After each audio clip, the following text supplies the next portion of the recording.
අර තනි දමනිය කියලා තියෙනවා 2028 දී ආයි විශාල අර්බුදයක් එනවා ණය ගෙවා ගන්න බැරි වෙනවා කියලා.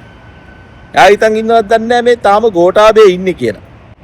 එයාගේ මේ නඩු ලං වෙනකොට එයාගේ නඩුවේ අර බ්‍රිතාන්‍ය ගිහිල්ලා එංගලන්තේ ගිහිල්ලා රජයේ වියදමින් තමන්ගේ බිරිඳගේ උපාධි ප්‍රදාන උත්සවයට සහභාගී වෙලා ආතල් අරගෙන දැන් ඒක නඩුවේ අග්ගිස්සට ඇවිල්ලා තියෙනවා. හරි. හෙට අනිද්දා අපිට නඩු තීන්දුව බලා ගන්න පුළුවන් වෙයි. හරිද? මම විශ්වාස කරනවා පුරවැසියෙක් විදියට එයා එතන වැරද්දක් කළා තියෙනවා. ඒක උසාවියේදී ඔප්පු වෙන්න ඕනේ කියලා අපි බලමු. හරිද? ඒක ලක් වෙනකොට හරිද? කිසිම සාක්ෂියක් නැහැ මේ වෙනකොට මේ ඒක බ්‍රිතාන්‍ය ආරාධනාවක් සහිතව නිල ආරාධනාවක් සහිතව ගියා කියලා. දැනට මාධ්‍යවල වාර්තා වන තොරතුරු අනුව අපි බලමු. එහෙම වෙද්දිද දන්නේ නැහැ මෙයාට මේ කපාට 2028 අර්බුදයට යනවා ණය ගෙවා ගන්න බැරි වෙනවා කියලා කියන්නේ. නෑ මේක මාලිමාව ආණ්ඩුව. මේකේ සැලැස්මක් අතුරු වැඩ කරන හොඳ ටීම් එකක් ඉන්නවා. හරිද?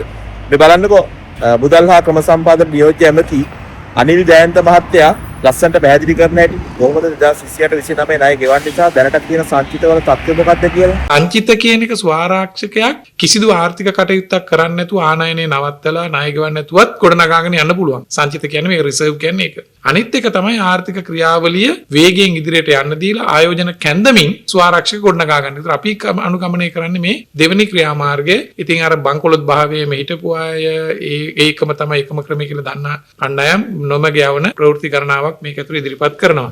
දැන් මේ වෙනකොට පවතින තත්ත්වයන් එක්ක විශේෂයෙන් ද්විත්ව සුළුකුණාටුවකට මුහුණ දීලා ඒ වගේම මැදපෙරදිග තත්ත්වයේදී අපේ ඉන්ධන සඳහා වූ මිල ගණන් ඉහළ යාමෙනුත් ආනයන වියදම වැඩිවීමත් නිසා සංචිත ප්‍රමාණයක් අපිට වැඩිපුර වියදම් කරන්න සිද්ධ වුණා. ඒ අනුව එහෙම වෙලත් දැනට තියෙනවා 6.5ක සංචිත ප්‍රමාණයක්. ඒ සංචිත ප්‍රමාණය අනුව අපි සහ ඉදිරි මාස 6 කටයුතු සැලකිලිට භාජනය කරපුවාම අපි අපේක්ෂා කරනවා ඩොලර් බිලියන 8ක වගේ ඉලක්කයකට එන්න. ඒක හොඳටම ප්‍රමාණවත් මේ ණය ගෙවීම සහ ඉදිරි වැඩ කටයුතු කරන අය අපිට 2027 28 29 වැනි කාලවලදී ණය ගෙවන්න වෙන්නේ උපරිම වශයෙන් එක් අවුරුද්දකට ඩොලර් මිලියන 3.8ක්.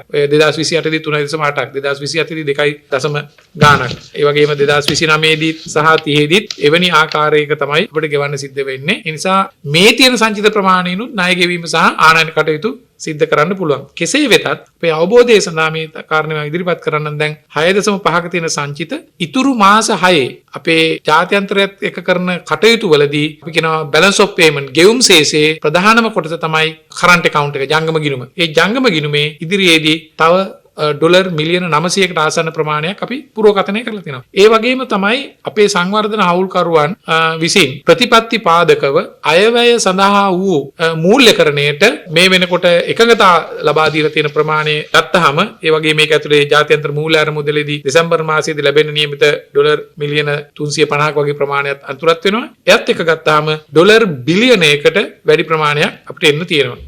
ඒ වගේම විදේශී ආයෝජන පැත්තෙන් ගත්තාම ආයෝජන මණ්ඩලයත් කොළඹ වරාය නගරයේ ඉදිරි මාස 6 ඇතුළතදී තවත් ඩොලර් බිලියනයක් පමණ එන්න තියෙනවා. ඒ සමස්තය එකතු කරලා ගත්තොත් මේ අපේ ඉලක්කය ඩොලර් බිලියන 8 2026 වර්ෂයේදී ඊටම පාසුවෙන් ළඟා කරගන්න පුළුවන්. ඒ වගේම 27, 28, 29, 30 කාලවලදීත් මේ අපනායන වර්ධනයේ ඒ සියලු කරුණු කාරණා මෙතෙන්ට ඇතුළත් කරගන්න ඕනේ. ඒ වගේම තව කාරණයක් සඳහන් කරන්න ඕනේ. මේ කලින් ආණ්ඩු වැඩ කටයුතු කළ අපි ආණ්ඩුව ගන්නකොට සමස්ත බැංකු පද්ධතියේ ශුද්ධ විදේශීය වත්කම් තිබුණේ ඍණ. ඒ කියන්නේ වත්කම් නෙවෙයි වගකීම් තිබුණේ. ඍණාගයක් තිබිච්ච එක දැන් අපි මේ වෙනකොට ජූනි මාසයේ වෙනකොට බැංකු පද්ධතියේ සතු ශුද්ධ විදේශීය වත්කම් ඒ කියන්නේ ඩොලර් ශුද්ධ විදේශීය වත්කම් වල රුපියල් වටිනාකම ගත්තාම රුපියල් බිලියන 1265ක එක ඩොලර් වශයෙන් ගත්තාම ඩොලර් 3.8ක්. එතනමත් තියෙනවා තව ස්වාරක්ෂකයක්. ඒ නිසා කිසිදු ආකාරයකට අනියත බියක් ඇති කරගත යුතු වන්නේ නැහැ. අපි ගන්න ක්‍රියාමාර්ග ඇතුලේ ඇත්තටම ආයෝජකයන්ගේ සුරක්ෂිතභාවය තහවුරු වෙලා. ඒ තව තවත් ඔප්පු වෙනවා S&P කියන අපේ ණය ශ්‍රේණිගතම් කිරීම කරන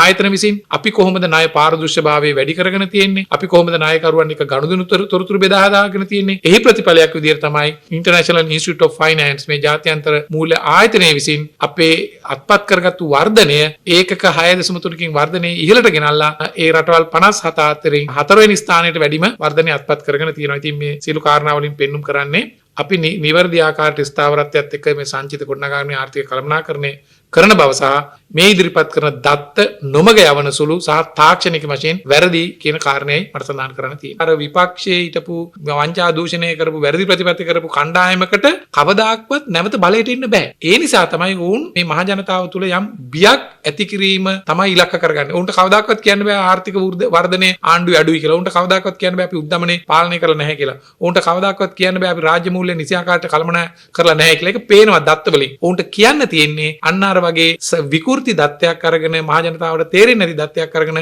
මහ ජනතාව බය කිරීම. ඒ නිසා ඒට අහු වෙන්න එපා, නොම කියන්න එපා කියන අදහස තමයි මට කියන්න තියෙන්නේ.